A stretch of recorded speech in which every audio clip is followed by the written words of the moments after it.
Bonjour, bienvenue sur Tao, je m'appelle Laurent. Aujourd'hui, petite vidéo sur les plugins que l'on peut utiliser avec OpenCPN et plus particulièrement ce qui a trait à la météo.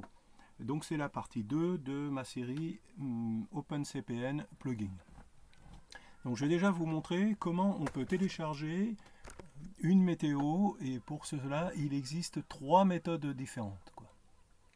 Première méthode, vous allez sur freegribglobalmarinenet.com. Vous arrivez sur cette page, je mettrai naturellement le lien dans les commentaires en dessous. Et vous voyez ici, vous avez vent, vague pour le Pacifique, Atlantique, etc. etc. Donc ça, vous téléchargez un fichier Grib qui fait 7 jours, donc vous n'avez pas le choix, et qui fonctionne tous les 6 heures. Donc après, c'est assez simple. Donc vous pouvez soit télécharger un fichier vent, donc c'est la météo vent, soit vous pouvez télécharger un fichier vague. D'accord? Donc, alors par exemple, vent, on clique dessus. Voilà. Ouvrir avec le gestionnaire, enregistrer le fichier. Hop. On revient sur OpenCPN. Sur OpenCPN, quel est le plugin qui permet d'ouvrir des fichiers Grib et de travailler avec? C'est ce petit plugin, vous voyez, où il y a deux flèches qui représentent devant.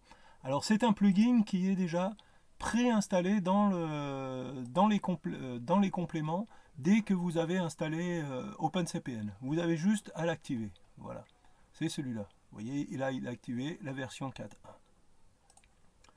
Pour ouvrir, vous cliquez ici. Alors, qu'est-ce que vous avez là? Alors, ici, ça, c'est pour aller ouvrir votre fichier Grib. Téléchargement. Voilà. Ouvrir. Ici, c'est pour aller... Alors, si vous cliquez ici, vous voyez donc, j'ai téléchargé la météo du 15 juin. Donc, je vais de 8h à 14h, etc. tous les 6 heures. Quand je clique ici, je déplace la météo dans le temps de 6 heures en 6 heures. Ici, en marche arrière. Ici, dans ce petit carré, j'affiche le vent au niveau de mon curseur. Vous voyez, si je change d'endroit, ça change. Ici, je reviens au moment actuel, c'est-à-dire suivant l'horloge de l'ordinateur. Ça, c'est pour faire une animation. Ici, voilà, ça fait l'animation automatique.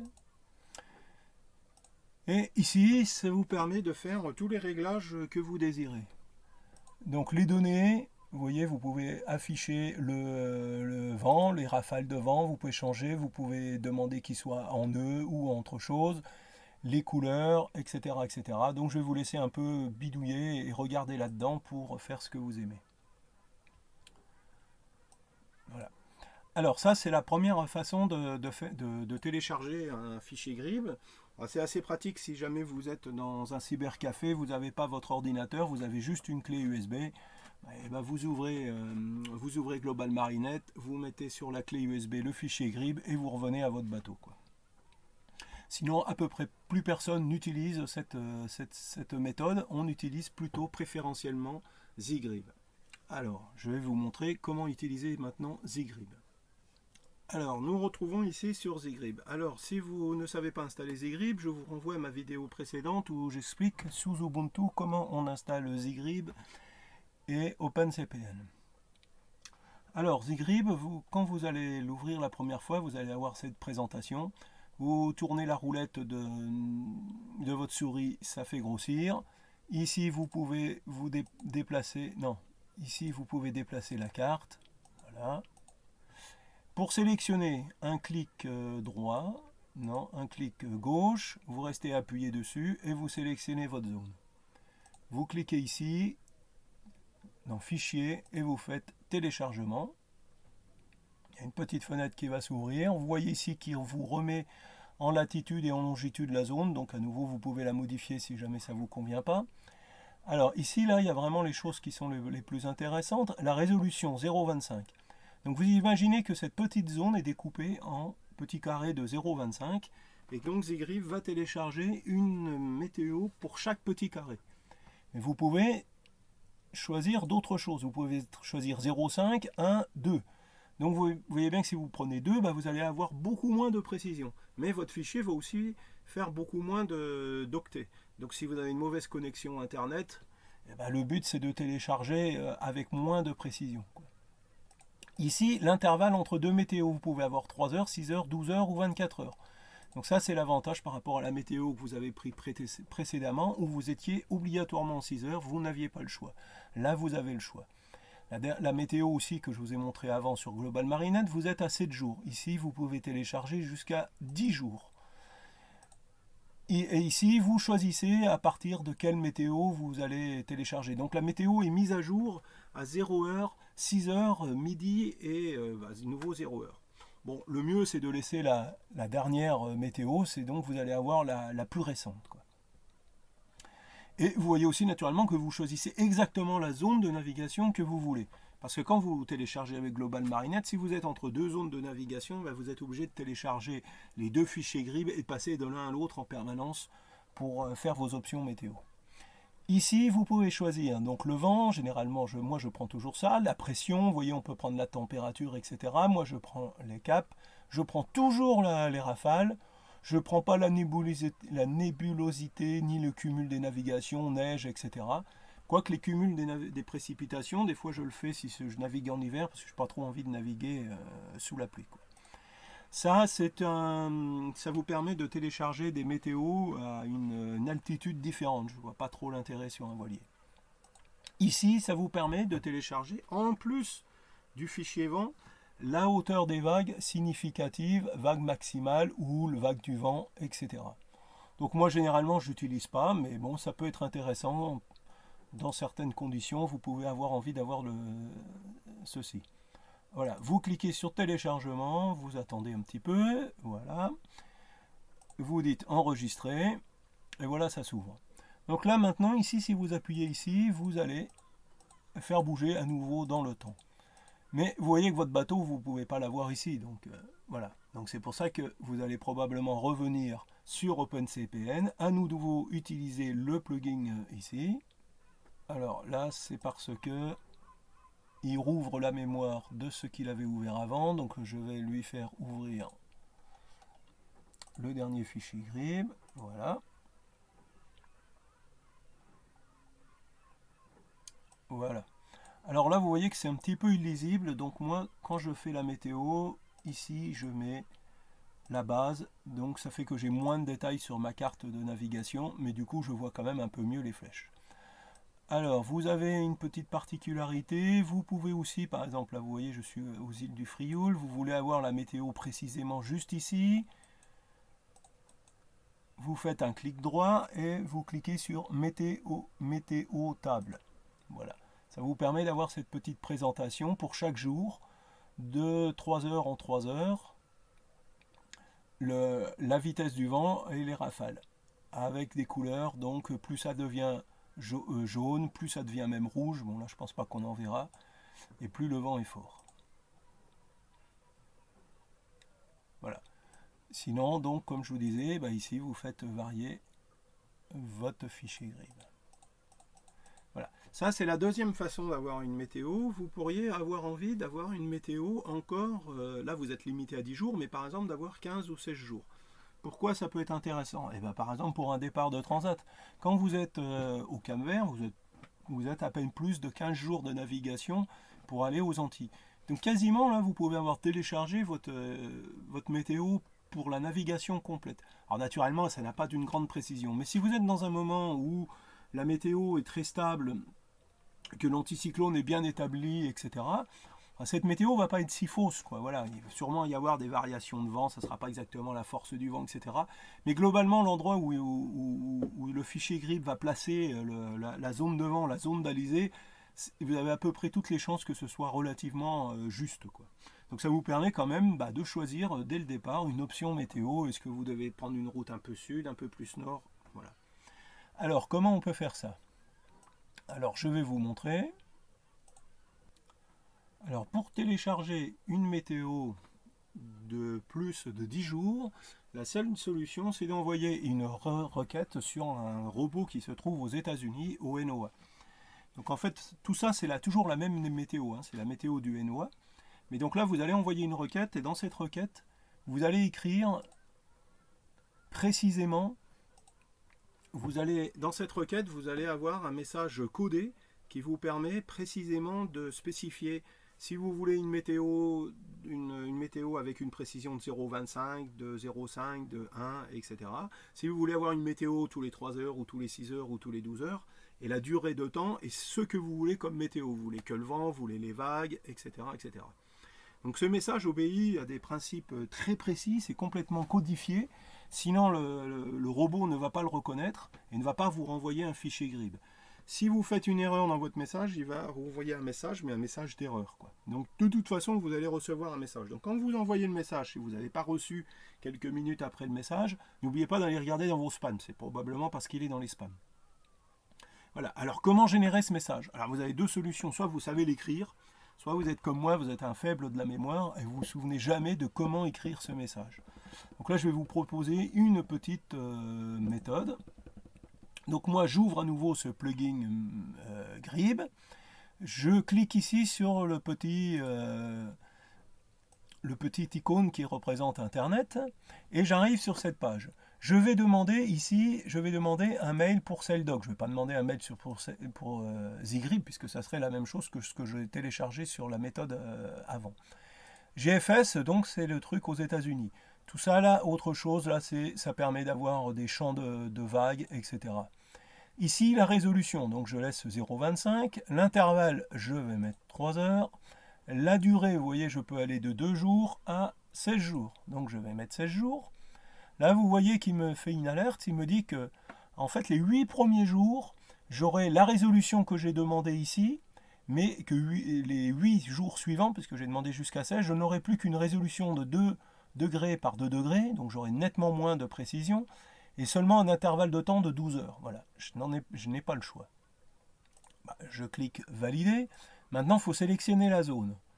Moi, je clique sur sélection manuelle. Alors, voilà, vous venez ici et à nouveau, vous cliquez gauche. Voilà. Vous relâchez. Là, normalement, ça ne devrait pas avoir disparu la petite fenêtre de tout à l'heure, mais bon, il y a un petit bug, ça le fait. Vous rappuyez ici, voilà.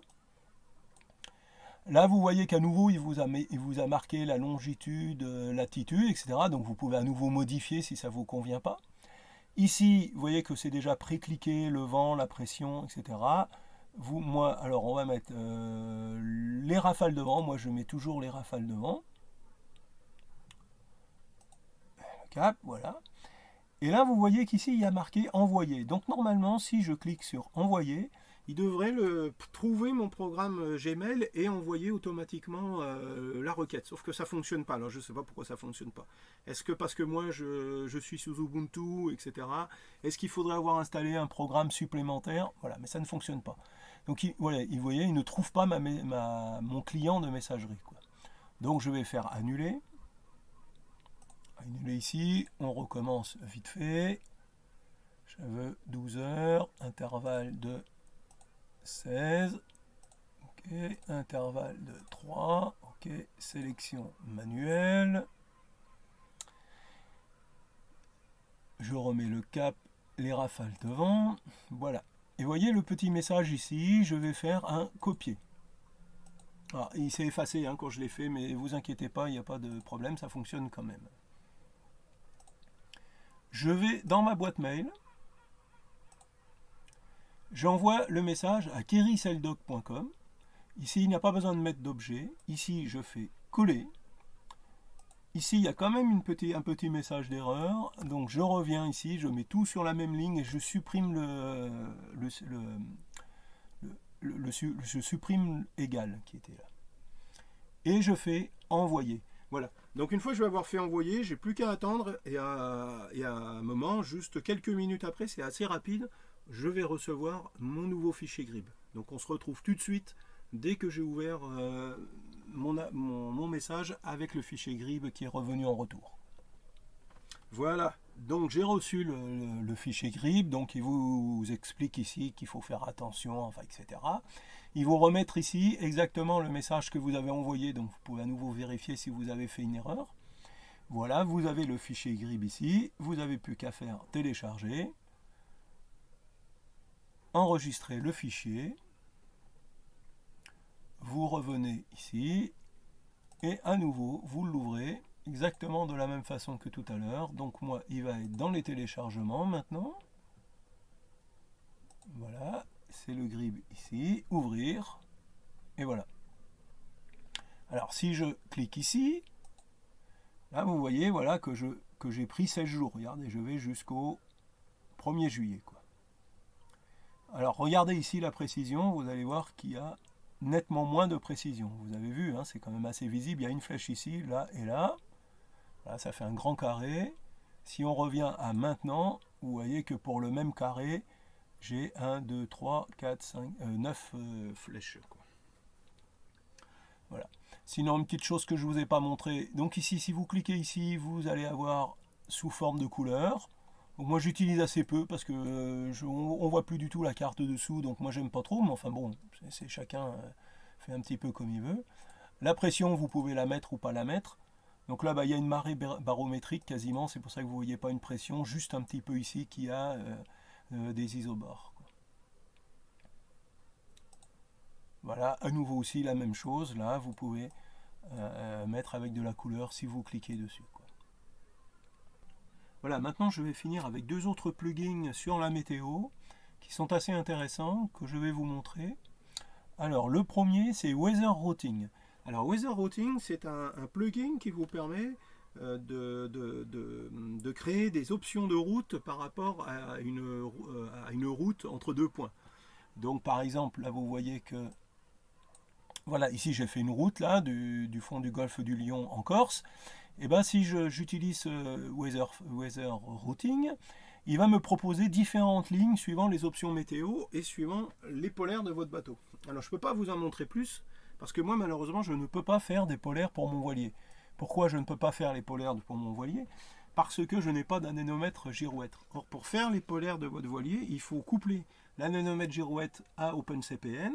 Et là, vous allez générer en navigation automatiquement, enfin pas tout à fait automatiquement, il va falloir faire utiliser Weather Routing et vous allez vous générer des polaires. Une fois que vous avez généré les polaires de votre bateau, vous allez pouvoir utiliser l'application complète et avoir des options de route proposées par ce plugin.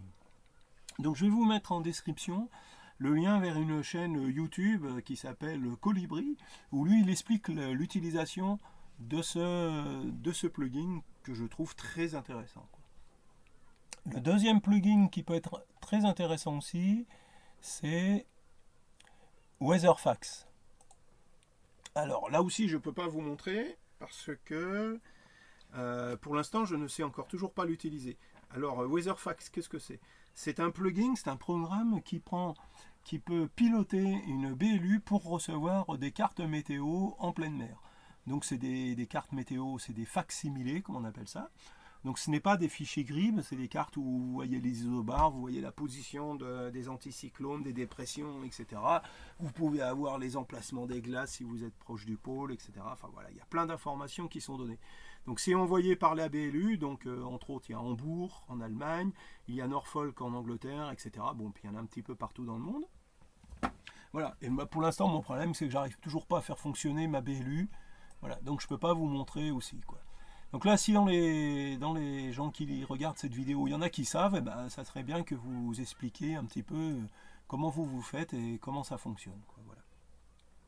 Alors je vais finir par vous montrer aussi un autre petit plugin. Alors là, c'est pas du tout sur la météo, mais sur la vidéo, sur la partie 1, dans les commentaires, il y a quelqu'un qui m'a parlé d'un plugin que je trouve très intéressant. Donc c'était sur Facebook. Alors, c'est le plugin Watchdog. Voilà, vous voyez, c'est celui-là. Alors, si vous ne savez pas installer un plugin, je vous renvoie à ma première vidéo où je vous explique comment on installe un plugin. Alors, Watchdog est ici. Voilà. C'est en fait un plugin qui vous permet de mettre des alarmes pour plein de choses. Donc, vous faites un clic gauche ici, nouveau. Vous voyez, vous pouvez mettre une alarme de profondeur, une alarme d'angle, d'encre, de cap, de vitesse, de vent, etc. Très intéressant pour un catamaran. Alors je vais vous montrer par exemple pour un cap. Voilà. Donc là, vous arrivez sur une page et à vous de faire les réglages. Donc là, il sonnerait s'il y a une alarme de si mon bateau dévie de plus de 20 degrés par rapport à son cap, avec le cap de 180, donc ça c'est le cap actuel. Voilà, donc vous avez plein de... Ici, le son. Alors, faut lui choisir un son, faut pas oublier, sinon ça sonnera pas. Voilà. Ici, vous pouvez tester. Voilà. Vous validez. Voilà. Alors, donc là, si le bateau il varie de 20 degrés, donc il va sonner. Ici, je désactive l'alarme. Et ici, je peux carrément la supprimer. Quoi. Voilà. Donc à vous, pareil, de regarder tous les types d'alarmes qui pourraient vous convenir et de tester et de vous en servir si ça vous convient. Voilà, cette vidéo est finie. La prochaine sera toujours sur les plugins, mais plus spécifiquement sur les cartes. Donc un petit peu comment on utilise, quelles cartes on peut utiliser dans OpenCPN, où on peut les trouver et quel plugin s'utilise avec ces cartes. Voilà, si cette vidéo vous a plu, n'oubliez pas de mettre un petit pouce bleu, de vous abonner à la chaîne pour ne pas rater les prochaines vidéos, de partager sur Facebook, etc. Et de vous abonner. Voilà, merci, à bientôt. Et surtout, oui, de commenter. J'ai peu de commentaires sur mes vidéos. J'aimerais bien voir les retours. Est-ce que vous trouvez les vidéos claires? Quel type de vidéo vous aimeriez? Est-ce que vous avez des sujets que vous voudriez que je traite? Etc. etc. Voilà, bonne journée, au revoir.